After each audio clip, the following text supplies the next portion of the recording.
Hello, everybody. Welcome back to the Semi-Professional Academic Podcast.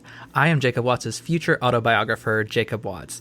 And joining me today is an accomplished scientist, master of vibes, CJ Karns. Oh, hello, everybody. Thank you so much for having me today, Jacob. Oh, CJ, well, thank you so much for coming. And wow, I just repeated myself. That's fun. So CJ is completely new to the podcast and honestly new to my life, but we'll go into that like a little bit later. But I met CJ. I was like, oh, I have to have her on the pod. Like, she would just be perfect. Oh, love to hear it. Yeah. So CJ, just because our listeners may not be completely familiar with you, would you mind just going into like a little bit of background about who you are, where you're from, like that kind of? Yeah, for sure. A little icebreaker. Love it. So I am from a little town outside of Rockford, Illinois. I came to EIU back in 2019, where I got my bachelor's in biological sciences to be specific. And now I'm working on my master's in biological sciences with a chemical biology focus. Big slay.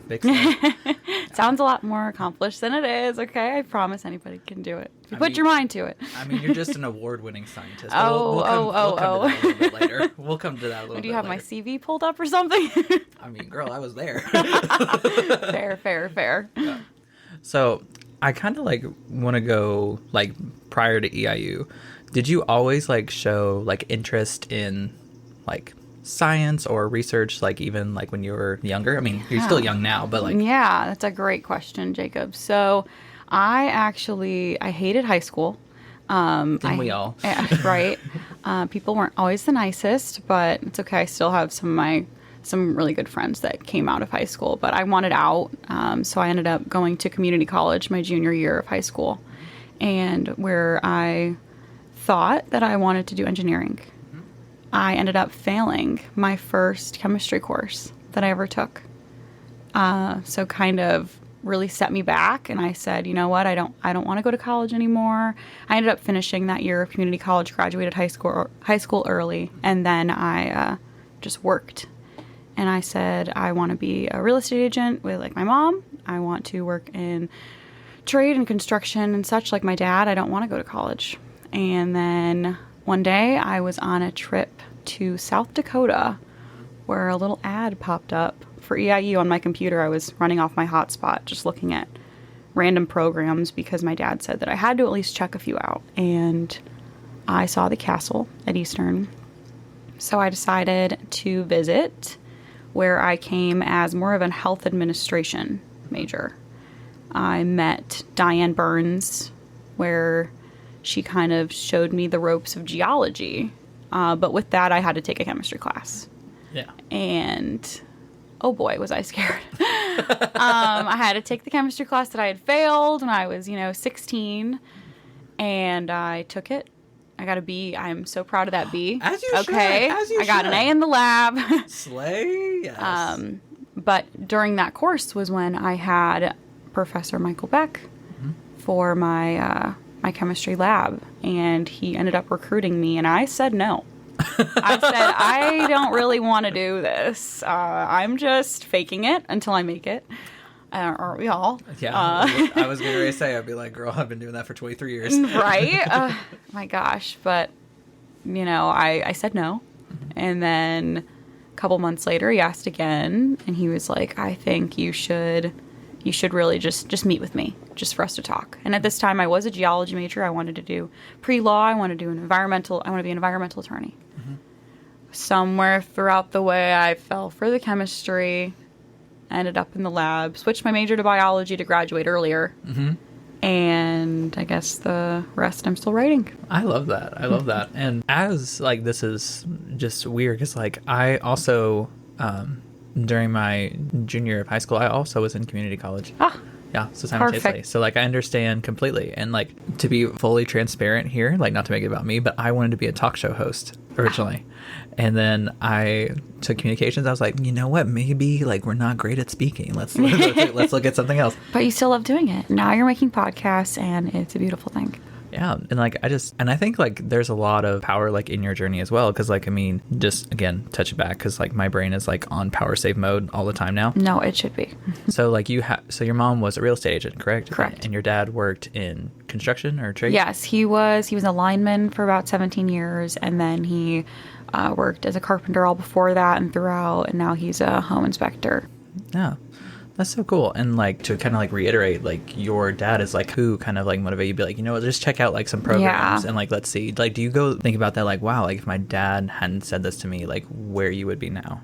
So my dad he's very spontaneous, and that's one of my favorite qualities about him. And just I guess he's always kind of playing devil's advocate. Yeah. Which you need somebody like that in your life for that. I would say more than even my dad, my brother. So my one brother, he's out in Utah, living the dream. He works in construction. He runs his own construction company, which is awesome. That's so cool. And then my other brother is an aerospace engineer. Oh, wow. And he went to ASU, and there was always this little voice in the back of my head saying, you need more credentials than your brother. So in a way, you could say that my dad motivated me, but my brother made me stay. No.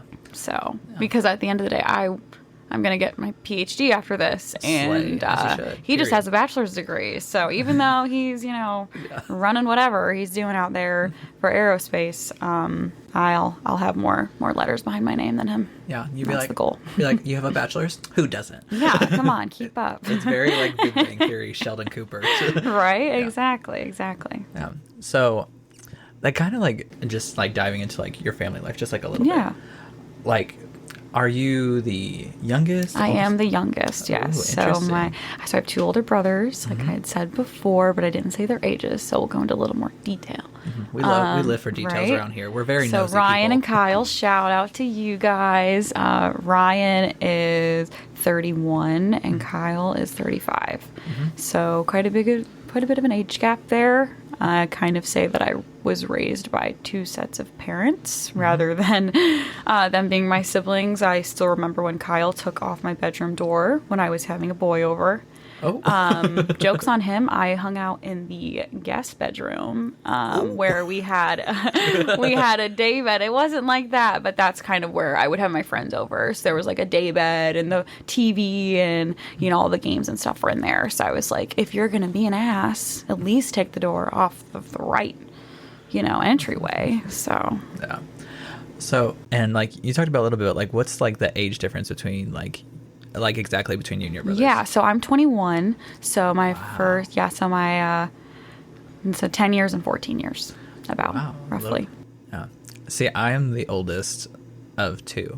Okay. So a little bit of a different, yeah. Yeah, so and like you kind of talked about like a little bit, but like and like there's like a little bit of age difference, but did you always, was that like pressure, like not necessarily pressure, but like that competition like between your siblings? Like was that like more of like what you wanted, or like did you feel like almost compelled to like compete against them? Yeah. So is your other sibling a brother or a sister? Yeah. So my brother is how old? He's like 2.5 years older than me. Like the math is weird, and I'm not a math major. But no, it's weird. And like we both like did similar sports growing up. I mean, like he did them way better, but like not that. And like we're both very smart. Like he got like a direct admin position to a doctorate program out of undergrad. So like So you guys kind of compete a little bit, but it's a healthy competition. Yeah, and like it is like a little bit, but like, and like I don't know what it's for you, but like I grew up in like in a very small town, so like people just feel like since you're siblings, like they can just naturally like compare you, and like I felt like a lot of times like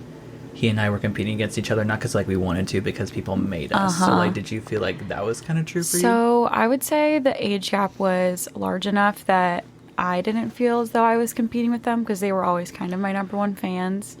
But, I got told all my life, oh, you look just like Ryan. Oh, your smile's just like Ryan. And I'm like, what? What do you mean by that? Is that a good thing? Is that a bad thing? I didn't really quite understand. I was in elementary school and the lunch lady's telling me I look like my older brother. I'm like, I hope that's okay. I hope that's okay. I hope that's okay. I love that. So Did you actually say that? yeah, it would be like, I would just be like, I didn't know what they meant. I didn't know if it was a compliment or not, but I just kind of started taking it as a compliment. Otherwise it would kind of make my day bad. But then as I got older, I was like, okay, well, all my friends are telling me that they have crushes on my brother. So, I would think that they think he's cute. So I'm going to take it as a compliment. Yeah. But with the competing, not necessarily, with like, don't get me wrong, I'd play football with my brothers. I would play, they'd come to all my soccer games, and we would definitely compete, but it was more of they were competing with me to make me better, not because they thought they could beat me. But then when we got older, now we have a very close relationship, but 100% that I will rub all of these degrees in my brother's faces, and I will make sure to, every time my resume gets updated, my CV gets longer, I send them a copy. I'm like, hey, keep up. You won't be able to. Yeah. I'd be like, I know, like, I sent you edit number 55 of my CV, but like, here's edits 56 and 57. I've just had a very busy week. Exactly. And like, I struggle with imposter syndrome a lot, which I'm sure you do, but for some reason, I don't have it when it comes to my brothers. I can rub all my accomplishments in their faces, and then as soon as they're gone, it's like, oh, I didn't do any of this. All I do is sleep and play pool. Like, so need them around to keep me focused and keep my goals sharp. Yeah, and before I get into that, I just want to say CJ is one of the best pool players I've ever seen. Like, I fully... You saw me on an off night, Jacob. I know, but I mean, like, girl, look around. It's not like we were, like, the peak competition. No offense I to love anyone to listening. play pool at our local bar, Ike's. Shout out to Ike's. Shout out to Ike's. Your Amaretto Sours are my fave. Woo! Get me a Long Island and a shot of Fireball, please. That sounds delicious. Yeah, it is, yeah. Yeah. And a water. And a a cup of ice. But don't chew it. Don't chew it. It's not good for your teeth. Shout out to Keegan Fox, future dentist, who will tell me that. Yeah, I say that, but like, I love a chewy, nuggety ice. I know. I know it's bad, but like, it's just... It's like a guilty pleasure, but there's nothing to be guilty about until, one day your tooth is broken. I know, because you think and be like, oh my gosh, like, I'm getting water, I'm hydrated, I'm so healthy. And then you're like, oh, I'm fucking my whole mouth. Exactly. I forgot to eat breakfast today, but I've got my cup of ice. Cup of ice and a Red Bull. Red Bull Zero Sugar, though. Like, the light blue one, of course. We got to be course. staying healthy. Of course. Like, that's healthy. That is not healthy. No. Okay. No. I have to remind, like, people watching, because sometimes people will call in and be like, this is actually not helpful advice when I said, like, chug a Red Bull. I was like, no, duh.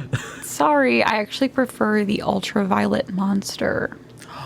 That's my favorite one. I've never had that one. Yeah, it started out because my favorite color is purple, and I was like, this is a beautiful can. I want to taste it. And then it just kind of became a regular thing for me. I swear, like, marketing works. Oh, yeah. Yeah. But off that tangent. Back on track. What are we doing here? Like, my listeners know, like, it's just corner me and back to the plot. Yes. But no, kind of like, first off, with like that support that like your brothers have, like, I feel like I think that's like true sibling behavior, because at the end of the day, they are your biggest fans. Oh yeah. No matter what. I mean, like, they're also like your biggest enemy at times, just absolutely. Just because, like, like, that's just naturally there. But like, at the end of the day, like, no one will root for you kind of like them, because correct, they want to see you succeed. And like, I love that you have that very like supportive relationship with not only them, but like your parents, who seem like very supportive of like your academic journey and your 100%. Academic career. Yep. And my mom always supported me through any decision that I made. She wasn't the devil's advocate, but she was the, what do you really think of, made you question it, and but made me be my own devil's advocate kind of thing, where my dad would just kind of, throw ideas out there and kind of all over the place, but he always means well. Yeah. Which I think is very important. And like, that sounded so aggressive. I'm so sorry. No. But like, I love that. Like, I love the kind of parenting or like mentoring where it's kind of like, why do you think this? Because I think that kind of like, because it's not like really like second guessing your choices. It's kind of just more of like, what is your reasoning behind this? So like, I can understand, and also like gives you like, at the same time, like more affirmation in Oh, yeah. what you believe and how you believe. So I love that. And I also love that these things, like, while like at times can be like taken as negative, it always seemed like they were like always from a good place to like better you. And I just love that kind of like support that you had the entire time, which is awesome. 100%. I wouldn't be where I am today without it. Love it. Love it. This is why I love doing this. I love, like, I'm just such a nosy person. That I just I'm like, please. Yeah, tell me everything. Ask me whatever. Yeah. And you kind of brought this up a little bit, and I think, like, as grad students, we don't talk about a lot is imposter syndrome. Oh, yeah. And kind of, like, going in, like, you kind of, like, said, like, you had to repeat, like, a similar class, like, what you failed, and then you're here, like, doing all this research, you're going to conferences, like, when did you start, like, realizing, like, I'm having this imposter syndrome, and does it still impact you to this day? When did I realize it? It would probably be when I published the paper. So you can't deny that my name is on, a paper that is published in an academic journal. That's something that, like, as soon as I could see it, I'm like, oh my gosh, this is legit. But, like, I still felt like I didn't do anything, which is not true. I know from, like, a logical standpoint that, of course, I did something. But I still struggle with it. But I would say I didn't realize even what imposter syndrome was. I think I always had it. I just didn't realize it until, I was showing my roommates, guys, the paper got accepted. And they're just like, you are incredible. And I was like, no, I'm not. Like, this is just something that happened. And then I was like, and then that was when Grace, love Grace. She was like, I think you might have imposter syndrome. I have it too. And I was like, what is that? So I think I can't really pinpoint when I first got it, but rather when I realized what it was. Yeah. And then I still struggle with it now. I just got back from the American Chemical Society conference in Indianapolis, and I had to get a pep talk from my PI that's like, you are meant to be here. You are a great scientist, and this work like the back of your hand, and you're going to go out there and you're going to talk to everybody about it. And yeah, just still struggling with it. Yeah. And I don't ask that just to be like, what's your insecurity? Right? Oh, but no, like, that's okay. I feel like a lot of times, like, academics at all levels, but like especially particularly grad students, like, we're not taught how to deal with that. I mean, like, you got published at were you 20, 21? I was 20.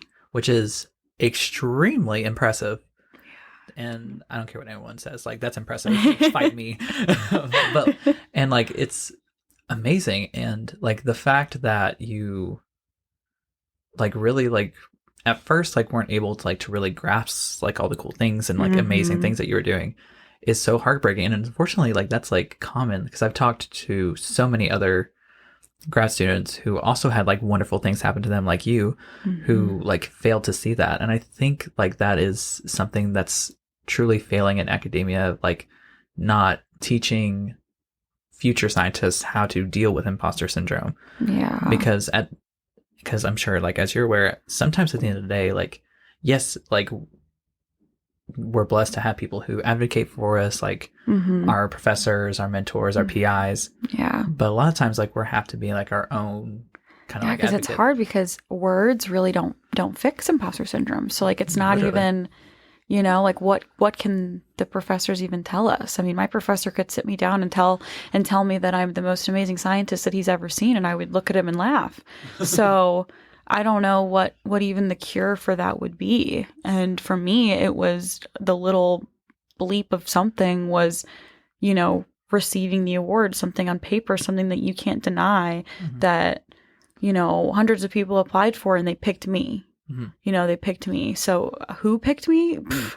I don't know what's in their soup, but, I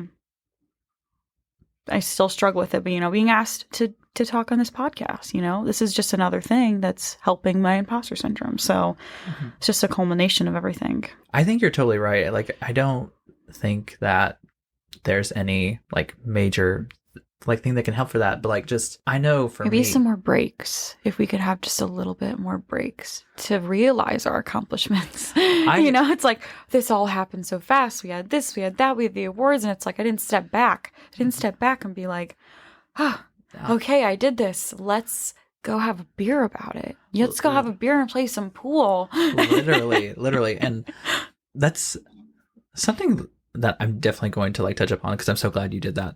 But I feel like also like you're in that kind of like fishbowl with everybody. Like you're looking at everybody's like accomplishments, like, oh, this person's doing this, this person's doing that. And just full disclosure, like for me, like I was like so jealous at first, because I was like, oh, these people are like killing it and I'm existing. And so like or you feel like you're barely making it. It's like they're thriving and I'm like just have my head out of water. Yeah. And it really, and I'm just going to shout out like one person in particular, Cassie Strell. I love her. If you're listening to this, which I know you're not, but like if you ever do, I appreciate it. Because she was a second year and she was like having like these interviews and these like applications and like had this like grasp on like what we were doing. And like as a first year grad student, you're just kind of like, I have no idea what the fuck is going on. I know, exactly. Ever. Yeah. And she really just sat me down and be like, you need to get a grip. Like everyone feels like that when they're first here. You know nothing. You're trying your best. That's why you're here. It's to learn. Just keep on trucking. Keep on going. And I just really wish like we had more of like those candid conversations like between people who are going through it with us. Because I feel like your advisor can say something to you. Professors can say something to you. Yeah. But like they're also like accomplished. Like they haven't been. I'm like, dude, you literally have your doctorate already. You already did your postdoc, University of Chicago. What is that? Like a 6% acceptance rate? You have no room to speak. Yeah, you have all these awards. Still grateful for Michael Beck. Yeah, of course. And like, you're still grateful, but you're just kind of like, okay, like, read the room, like what's going on. And they mean it like from the nicest way, but like just to hear like from other people that like know that like this shit is hard. Absolutely. This trip to Indy at the conference really helped staying, and we stayed in an Airbnb with all of our group, and just really being able to bond scientist to scientist, and listen to each other, and the fact that we are all struggling, but we all love the science. It's like we're doing it day by day to learn, as stupid as that sounds, because I know I say, oh, I'm tired. I don't want to do this. I don't want to do that. But at the same time, in the back of my head, I'm like, okay, but is that going to work? What if it does work? Then what? Yeah. Knowing me, I'd get upset about something else. But yeah, no. And I think one of the most important things that we can have in academia and life, whatever, is community. Oh, yeah, absolutely. And I feel like because in society we're taught like this pursuit of knowledge and academics is like a solo journey, but it's really not. And I just like just either this, like with the BSGSA or like your presentation group, your lab group, or just like, random strangers on Twitter. Like that's happened before. Like just really being just candid about like being real. Because I feel like a lot of times, and feel free to completely disagree with this, I feel like in academia, especially in STEM, like we're almost unwritten rule to behave and carry ourselves a certain way. Yeah, I would say specifically when people are pre-med, a little bit more so because of how competitive medical school is and stuff like that. When I was at the conference, actually, I met Carolyn Bertozzi, the Nobel Prize winner, for her work in chemistry.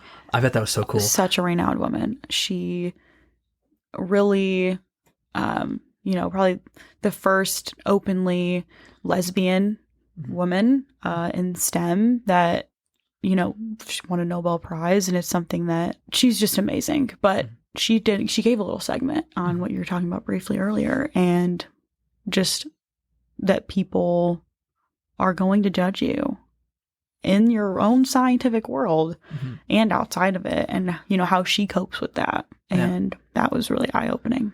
Yeah. And I love that people are being honest about that, because not to make this about me, but no, do it. This is your podcast. I'm just a guest. But my first conference I ever did, I was a sophomore in undergrad, and I don't really say I do, but like people up north have told me I have a southern accent sometimes, and I'm an openly queer person as well. So I like have like queer tendencies and like how I carry myself, how I speak, all that stuff. And I've had people come and tell me, be like, you need to stop with the fag talk. Up to me, like, at Trying to dim your sparkle. I know. Don't ever let anybody dim your sparkle. Literally, anyone's listening, they're just mad they're crusty. No, really. And their research is not important. I used to wear, all black, to every conference. I didn't want anybody to look at me. I have naturally pretty crazy curly hair, and I would straighten it every time I'd go to a conference because I was told that I looked messy with curly hair, or and it's just things people say that are just ridiculous. And I'm sorry that you had to do that people told you that, because they are so far from wrong. Yeah. And I'm sorry people told you that too. Far from right. They are wrong. Yeah. Mess that up. You know what? I knew what you meant. I was the thought that counts. I've been saying a lot of words. No, that's my Instagram bio. It's the thought that counts. Yeah. My Instagram bio is smoke textbooks every day. Seriously? Yeah. Oh my god. I need to look at that. I need to see. Yes. But no, and like I'm so glad that like we're speaking about this, because like especially like as queer people, as women, as people of color, like I feel like naturally, like not like obviously like in the society, but especially in academia, like we're supposed to like conform to like this cookie cutter type of thing. And I'm sorry, like the best people in my life that I've ever met never fit those standards. No, absolutely. And they're all just intimidated. Yeah. Like, I'm sorry that I can talk science while looking good. Okay. It's Slay. not my fault. It's not my fault you're distracted by my crazy curly hair. And what does that even mean, crazy curly hair? It's just curly. Like, right? Like, it's not. They always have to say crazy curly hair. Yeah. I think they can't be tamed. They learned alliteration once. And they were like, just got time to go. And it's, to me, like crazy curly hair means like you have like a almost like blow dryer, like constant at like 900 in your face, like all times, like you're walking a runway or something. And I don't know. I'm just so glad that like, people are waking up. Like there's multiple voices in STEM that needs to be heard. There's multiple perspectives that needs to be heard. And there's multiple different people who look differently that need to be heard and are deserving. And I'm so glad that we're doing this. Absolutely. Me too. And kind of on that, in that same note, while you were in like your classes and like in STEM, which is like a predominantly male field, unfortunately. Yeah.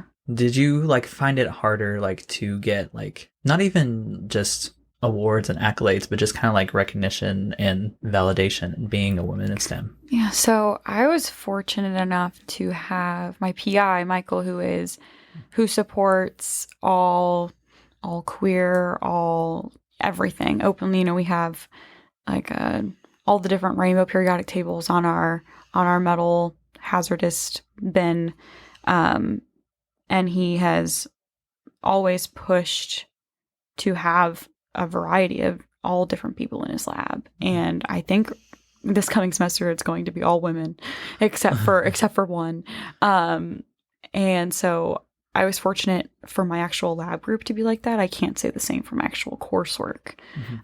So I found not necessarily with like, not even with a lot of them, but there's always the looks or the, what did you get on this exam? Or, and, from other girls as well, other people in general, but you get the guys who are the athletes who think they're better than everybody else. Not all of them. I have some really good friends that are athletes, but I can remember a few specific times where I was like, okay, remember, you are good enough.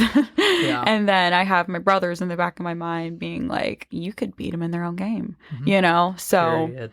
Yeah, right.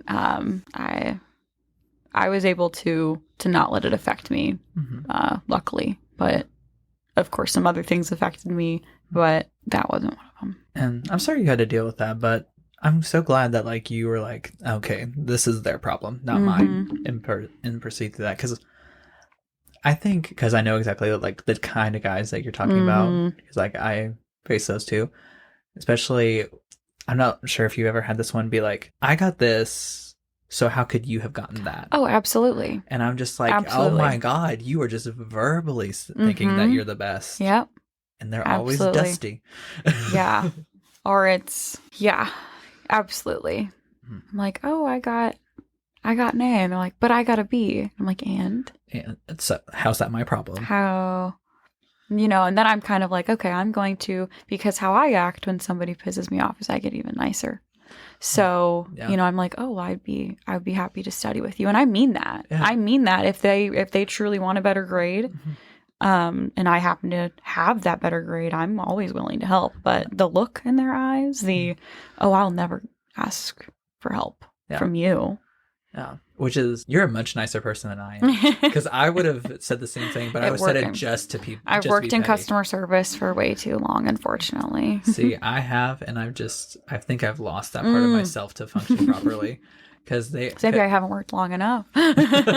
So I remember someone like said that to me, and it'd be like, you know, like, and I like took their hand, and I was like, we all have our struggles. Oh my gosh. You hit them with the we all have our struggles. I've definitely had some moments like that as well.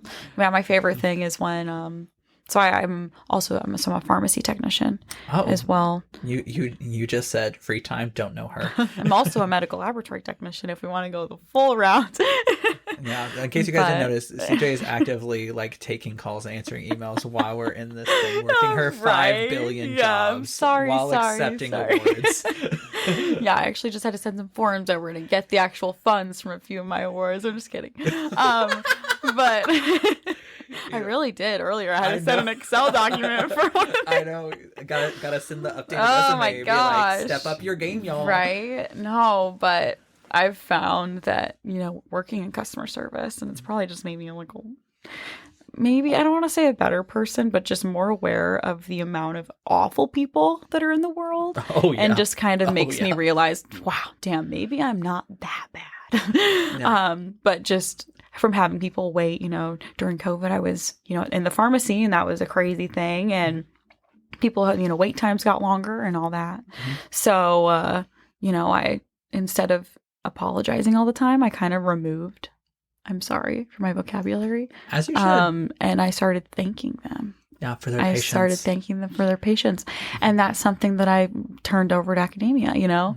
Oh, thank you for recognizing my accomplishments. You know, like, oh, I got this, but how did you get that? Oh, thank you. Thank you for saying that, you know? And it hurts them. Oh my God. Like, I just think about, like, if I said that, I'd be like, I would not be able to recover. Like, like that's so amazing. Yeah, it's just. Do you mind if I steal that? Oh, it's yours. Oh, thank you. All right.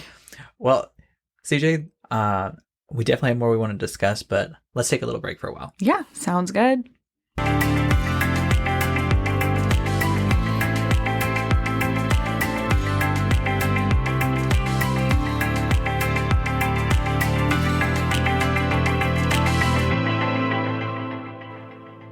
And we are back, with a exclusive. I say this is going to air after everyone knows, but EIU has officially ended their strike. Yes, we are good to resume at 8 a.m. tomorrow. Woo woo! 8 a.m. Gross, but I know. Glad that, and like I will say this on record for anyone, professors, instructors, and grad students, but it's not about them right now, deserve to get better pay, deserve to be treated livable conditions, better conditions, and to be able to know like they have security and are being respected in their workplace. So shout out to EIU Union for standing up for themselves. Shout out. But CJ, we kind of touched on it a little bit, but you're in your first year of graduate school. I am, yes. And already, like, you're going to conferences, and Tuesday night, you and I both attended the EIU Graduate Research Expo. We did, yes. And you presented your research. I did. Which I will touch on a little bit later. But I want to highlight that CJ won 3 awards last night. The first one being the Williams Travel Grant. The second one being the Research/Creative Activity Grant, and then other one was the Graduate Alumni Board Outstanding Research Creative Activity Award. So in total took home 3 awards at this thing, which you flatter me. Well, it's impressive. And you know me, like, there's a special place in hell for grad students who don't help and highlight other grad not students. The nervous laughing that I'm doing.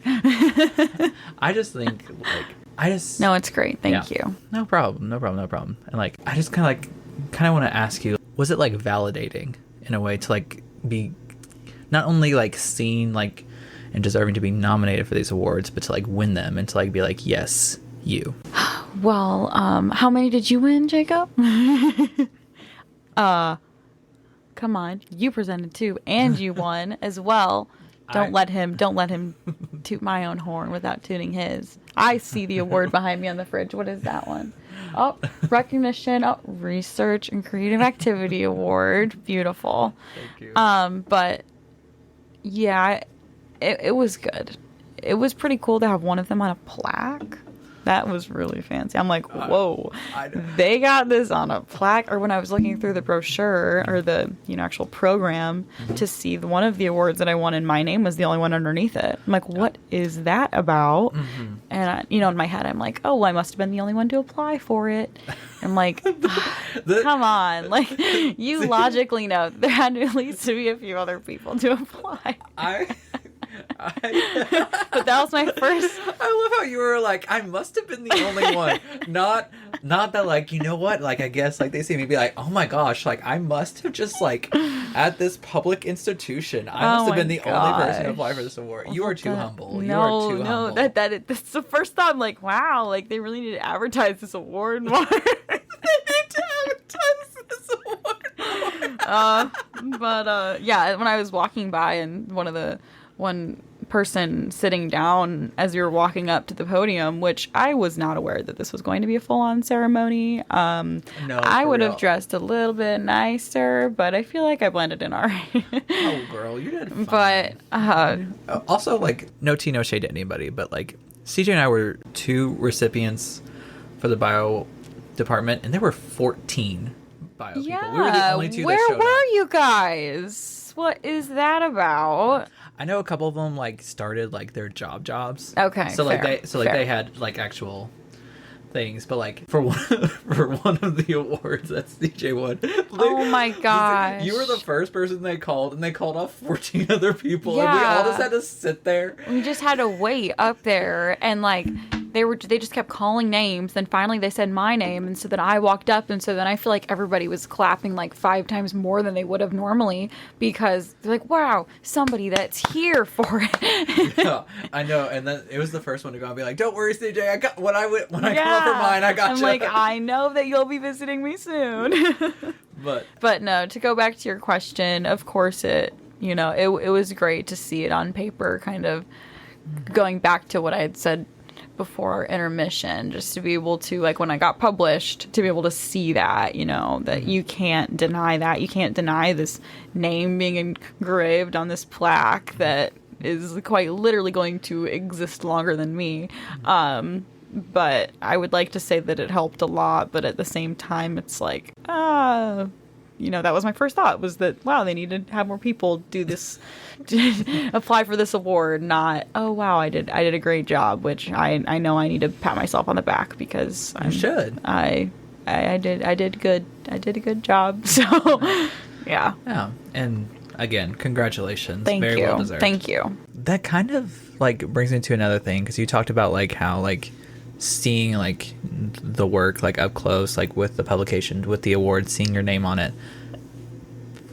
Do you think, and I'm just going to say this, anyone can disagree in the non-existent comment section, but do you think that as grad students, or just academics in general, sometimes we have a hard time seeing like our own accomplishments, our own growth, because we're like so wrapped up in this fishbowl, and like we don't really have enough breaks to step back and look at everything. Like we're just on to like next project. Yeah. I mean, going back to what we talked about earlier, just being able to take a breath and just visually see it and recognize it and not have to worry about exactly what we're doing next. Definitely more breaks would be needed in a world where time was, longer. That would be cool. But it helps to stay busy and stay focused as well. And then it is fun to stop and look back and be like, whoa, I did that. And that's why you always have to keep your CV up to date, because I sent in my edits one time. My professor was like, oh, you missed this award. I'm like, okay, when was that? I'm like, what was that for? When did I get that? So, I don't want to be like you. Be like, okay, when did I win that award? Which one was that? It's just they're just piling up, Jacob. I don't know what to do. I'm in this fishbowl and there's just all these awards around me. You'd be like, I don't know what to do. I'm just so successful at such a young age for a woman in STEM. It's so hard. They're starting to just become pieces of paper. I don't know. No, I'm kidding. I know. But I know. You know, it's. I do wish I had a little more time to reflect on my achievements. I wish you did too, because like you really I hope you know, like you really are like doing fantastic. Oh. And I'm gonna make me cry, and I don't even have emotions. Girl, same. It's like Vampire Diaries right here. The only emotion I feel is stress and anxiety. Yeah, stress, anxiety, those two go together. We know that. Yeah, they're BFFs. Yeah. But no, like I just, you know, from like one grad student to another, like you did that. Thank you. Like, Thank you. To quote TikTok. So did you. Angela Bassett. Yeah. I live in TikTok, man. Me too. I had to put like a timer thing on it, so I have to click. Like, I only get to be on there for like 5 minutes at a time. Oh my gosh, do we not follow each other? I don't know. I don't really post anything. Sometimes I'll put my dog on there. I mean, yeah. Why wouldn't you? We love dogs here. Yes. Yeah. My dog's name is Rowdy. Shout out to Rowdy, my emotional support animal, my best friend, best man in my life. Period. Yeah. Period. Afterwards, we'll follow each other on TikTok. Don't worry. Perfect. Yeah. But in conclusion, pat yourself on the back. And thank you. Also, this is a message to anyone listening out there. Hype up the people around you. Oh, yeah. Like, I mean, I'm a cheerleader, so like this is not like an issue for me. But I just kind of want to like take over a little bit and say one person's success or accomplishment or growth does not diminish or invalidate yours. And I don't think like we're that much. Girls support girls. And I know we should say, you know, everyone support everybody, but the saying starts with girls support girls, I think. Right? Where did that come from? I think it came from like women fighting against like misogyny, because like misogyny patriarchally naturally pits two powerful women against each other. Yeah. And well, not just two, but like all powerful women and successful women. But I think that's where it came from. Don't quote me on that. I don't want to speak, but like. No, you're good. But I think like just overall, like obviously women support women. Of course, I'm a feminist. Yes. But everybody's be confident enough into yourself to know that you deserve good things, you're capable, and you're strong. And someone else succeeding does not mean you're worse. Exactly. Yeah. Now for me, for example, like this is the mindset I had. So everyone feel free to adopt this. I walk in thinking like, I'm such a bad bitch. Like I got this. Like no one is doing it. Damn like, straight, as you should. Period. No one is doing it like me. I'm capable. I'm smart. I'm awesome. And I can do this. Yes. It takes nothing away from anybody else to believe that you're awesome. So you're welcome, America. Take 100%. And speaking of awesome, CJ, I feel like we've danced around it, but we haven't really got into your research a little bit and also like your co-advising. Yes, I do. Yes. So because my research is actually housed more in the chemistry department, I am able to, so I'm pursuing my master's in biological sciences with advisors in both the chemistry department, biochemistry department. So Professor Michael Beck.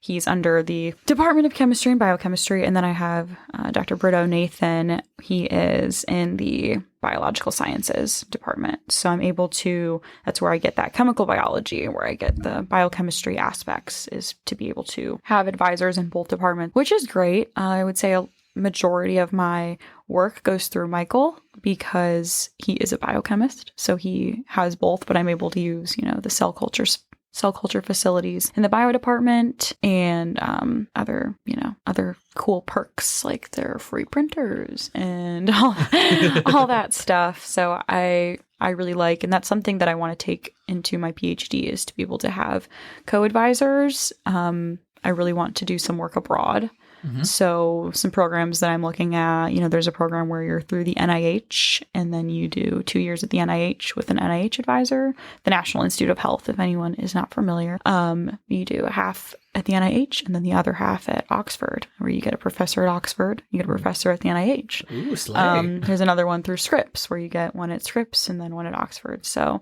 and even if the program isn't built already, I think that if you're able to, anyone out there listening, to have, more than one cheerleader and coming from a diverse background, somebody that's from this, somebody that's from that, it's awesome to be able to have different perspectives. I totally agree. Because no matter what you do, everyone's going to have like different viewpoints on how to do something. Everyone's going to have a different training, different background, and have different skill sets. And just the fact that you're able to like tap into both. Absolutely. It's so cool. Do you often, I'm not exactly entirely sure how to word this, but like how kind of like did like that co-advising start? Like when were you like, I want to be co-advised? So I started out in Michael Beck's lab during my undergrad. And because I was a bio student doing research in a chemistry lab, we needed to make that work on paper. I couldn't technically take it for chemistry credit because I didn't have the quote unquote like prereqs. I didn't take the course that you're supposed to take before you can do research in the chemistry lab. So it kind of ended up falling into my lap because that was really the only option. And Michael really wanted me in his lab. So it was like, we're going to do it for bio credit and then you're going to work in the chemistry lab. So, and they were aware. It wasn't like we were secretive about it. It was just that I'm going to, so on my transcripts, it says, research in biology, research in this. But when you look on paper, it's like, oh, she was characterizing fluorogenic chemical tools to study carboxylesterases. Okay, there has to be some chemistry involved here. Yeah. So, it kind of fell into my lap. And then the same thing into my master's. So I didn't know if I wanted to go to med school or if I wanted to do a PhD, and I needed more time to decide. So I was able to get a funded position, luckily, in the lab that I was already in. Slay. We love funding. Yes, we do. And so I was able to use the same principles that we used for my undergrad for credit, applying toward my master's. So I was able to stay in the same lab with the same partnerships that were formed. That's so nice. And like, obviously, like I encourage growth, but also like master's is such a short time. It's a short time, and it just gives you, more time to figure out if what you want is the industry, if you want, more school, and also to be paid to be here. I mean, while I wish it were a little bit more, I'm grateful for what I am getting. Yeah. And you can be grateful for the funding, because I know I am, but we are also underpaid. Yeah.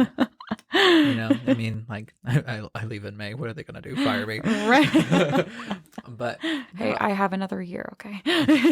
This podcast does not reflect the views of CJ Karns. No, right? But that's so cool. And I love that. And kind of like on that, have you like kind of figured out what kind of doctorate you're going to pursue? Yeah. So I'm really looking at the programs that allow you to do half abroad, for PhD specifically, and in the realm of more B&B, so biology, molecular biology, and chemical biology, biochemistry, and going to the, being able to go to different institutions, work in different labs. My favorite thing about chemical biology is that I can make something and then I can see it through. So what our group does is, we make fluorogenic chemical tools, and then, which, if anybody's not familiar, it's a molecule. It's a molecule. And when I first think tool, I think of an actual tool, like like what my dad used to do. But no, I mean an actual compound. But I'm able to then put that into live cells, so I'm able to see it through. And then I know at the end if it works or not, if it actually is specific to what I want it to be for. And that's what I really like about chemical biology, is the little woo yays. And, you don't have to wait years and years and years to see if this is eventually going to, I don't know, regenerate tissue, or, have to put it into mice, or, I'm able to do it just in a plate of cells with an epifluorescent microscope, and they're my best friends. Nice. That's so cool. No, CJ, like you've been in academia for a long time. Yeah, a minute, yeah. Yeah. Well, I say a long time. I mean, like, Haven't had a summer off like since my freshman year of high school. You really just keep going. I just keep on going. And why? I don't know. I'm curious. I asked myself that same thing because I literally went from my associates to my bachelor's to my master's, and then after this to my PhD. So, and to anybody listening, send a text to be like, hey, like, I know like you're focusing on your studies and like you're going through it, but I just want to remind you, like, you're doing great. Like, send that to a grad student because like we're out here. We're out here struggling. Yes, just doing our best. Jacob said it greatly. Greatly. It's a day. It's been a day. The campus is on strike. Just be nice. Be nice. Like, good Lord. Like, we're going through it. Yes. But CJ, you've had already like a very accomplished career in academia. Thank you. If you had to say, like, we had this like magic wand and it granted you one thing to change or improve in academia, like immediately, no repercussions. Change for the future or the past? Either one. Me specifically, or as a culmination of everything? As a culmination of everything, but like something, but like, what would you want? What would you want to change? What would Do you want me to be selfish? I mean, it's your wish. Overall, just acceptance, probably. Which I would say that if everyone approached everyone else's research like it were their own and just really dove into it and learned about it and learned why they were doing it and, their reasonings rather than... I hate when people... I don't want to say hate, but I hate it when people compare their impact factor. I'm like, that's for the journals to decide. I understand that some things have more impact than another, but somebody dedicated this much of their life to study this. Do not diminish it. Yeah. So, learning about what others are doing and accepting who they are, whether it be someone who is openly queer, whether it be, all of it. So I would do that. And I think we're getting better. We're getting better, but we can always be better. So I agree with that. Everything. Yeah. That was you did a good job. Thank you. Good answer. Thank you. I feel like Family Feud. Like, good answer. Good answer. Good. I didn't get an X. But no, like, and I just like want to like reiterate that, like, I think like I get it for like funding, awards, grants, like we have to compete against each other just because funding is limited, like it's hard to do. But I love that you like kind of pointed that out, be like, don't diminish someone else's research, like or your own, or literally, like, and I'm horrible about this. Yes, I know you are. You're like, oh, I'm like, no, tell me about it. Tell me about it. Because, this is important. You chose, not necessarily even probably chose it specifically. Mine was kind of handed to me in terms of like, this is what we're studying. We're studying chemical biology in this sense. But I think I'm harder on mine because I chose this project. Like, I was like, I want to look at this and like that. So I'm always like, and that's awesome. And in that way, you should be lesser on yourself because how many years into your PhD? No, we don't have a PhD yet, but you just decided this, first year grad student, you're like, I want to go in and I want to study this. See, the thing is, I'm a hater. No, but like, I think in a way, like people like me who kind of like had like a little bit more creative reign, like with their master's thesis, because again, and I'm putting this a disclaimer for everyone, master's theses are important no matter if like the PI already had like a project in mind and like the student agreed. I was like, yeah, like I'll take a look at this. Or if like the student had like a little bit more creative reign, every master's matters. I will say that. But like for me, like the reason like why I'm like a little bit harder on mine is because I did have creative reign over that. And I didn't have that PhD credentials. So like when people have like these thought out ideas already over like what they're doing, and like they'll be like, am I just like stupid? Like, did I forget something? So I think that's why. And like as someone who's been there, if you're doubting your own research, just remember your research is important. Yes. It's great. No one's doing it like you. And self brag a little bit. Sorry, CJ. Do it. I found I'm an instigator. Do it. See, this is why I have her on, man. Master of vibes. Master of vibes. Oh, thank you. Oh, you're welcome. You're welcome. Much deserved. But I found Wolbachia infection in 2 species that's never been documented. Exactly. See, it's amazing. I know, man. Only I was strong enough to take me. No, kidding. Okay, but like, I'm amazing. I'm amazing. I am that bitch. I had that. Words of affirmation. I had that as a plaque in my office, but then I was like, you know what? I should probably not have this. No. Well, like I did. Everyone should have one. I know, but I just didn't want to be offensive to anybody. Okay, fine. Fair. He is considerate. Mm-hmm. Note that. But yeah, just kind of like, I feel like I'm just repeating what CJ said, but just have pride in other people's research and have pride in your own. Yes. Well, CJ, we're wrapping up, but I just wanted to thank you again for taking time out of your busy schedule to come and thank sit you and chat for with having me so much. Thank you. Oh, always a delight. And this paper, where can people find this paper to read? Yes. So it is in the Chem Biochem Journal. Unfortunately, it's not open access, but if your university has it, if they pay for it. But otherwise, you can find the abstract and all that fun stuff online for free. But if you just Google my full name, Carolyn Karns, Carolyn space Karns, Karns. You sound like you're doing one of those science. ads. I think it'll come up as science. Or carboxyl esterases. But I won't spell that for you, or I might put everybody to sleep. C-A-R. Oh, yes. Well, thank you again. And remember, that'd be so funny if I just ended it right there. But no. And just remember, I'm Jacob Watts' future autobiographer, Jacob Watts, signing out and reminding you to keep it semi-professional. Thank you, everybody. Bye. Bye.